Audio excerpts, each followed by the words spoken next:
Brand new at 5 tonight, a USF fraternity is suspended. We are learning about some incredibly disturbing allegations. Former fraternity brothers now face serious charges. A Penn State fraternity is under investigation today in connection with another dangerous underage drinking 9 fraternity members have been arrested accused of disturbing crimes against to lie down on broken glass, forced to sit in an ice machine for more than 30 minutes. Of young men at a fraternity. A Pennsylvania judge handed out the first jail sentences in the hazing death of Penn State sophomore Timothy Piazza. These and other stories of fraternity-related incidents have dominated the news circling Greek life on college campuses.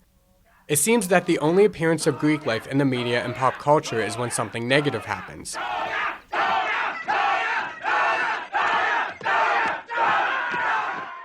Don't even get me started on Animal House. For people whose only perception of fraternity life is from news broadcasts and other third-hand reports, Greek life as a whole garners a rather nasty stigma. I was in the same boat as they were not too long ago, but to my own surprise, I'm a proud member of a fraternity. Not a frat, a fraternity. Let me tell you the difference. A frat fits the mold of your stereotypical group of jocks all wearing pastel-colored vineyard vines, preying on every female that comes into sight. A fraternity is exactly the opposite. Webster's defines fraternity as a group of people sharing a common profession or interest. And in my experience, that has proven to be true. I've seen and experienced firsthand the positivity that is made possible through fraternity life. One of the most common questions I get asked is if I was hazed, and when I tell people no, they usually don't believe me. Do some still haze? Sadly, yes. But most students know that hazing is not only dangerous, but wrong. It's exactly the opposite of the spirit of brotherhood fraternities strive for. For the few who still may haze, they'll soon have no choice but to comply with the new anti-hazing laws.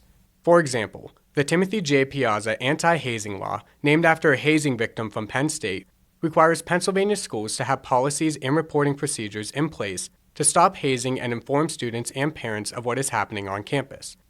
Other states have begun to follow suit, and national legislation is in the works. Do some still throw parties? Of course, socializing is an important part of Greek life. But no honorable fraternity wants anyone to get harmed as a result of a function, and the organization that sets the standard for almost all fraternities on college campuses, the North American Interfraternity Conference, or the NIC, feels the same way. The NIC has issued a decisive action to enhance health and safety during fraternity functions. They recently adopted a standard that prohibits the use of alcohol during recruitment events, bans hard liquor at any function, and requires the use of a licensed third-party bartender.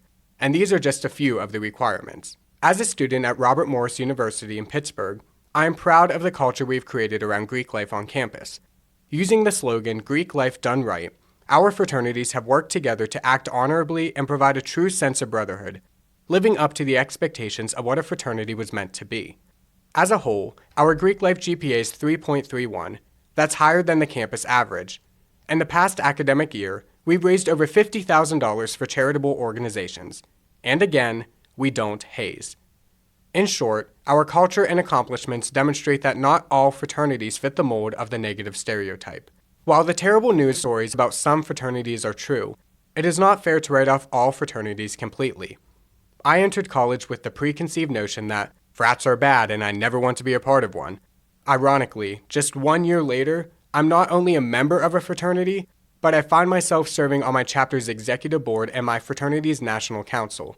It's funny how things can change once you see them firsthand. With a commentary for Youth Express, this is Jonathan Goetta.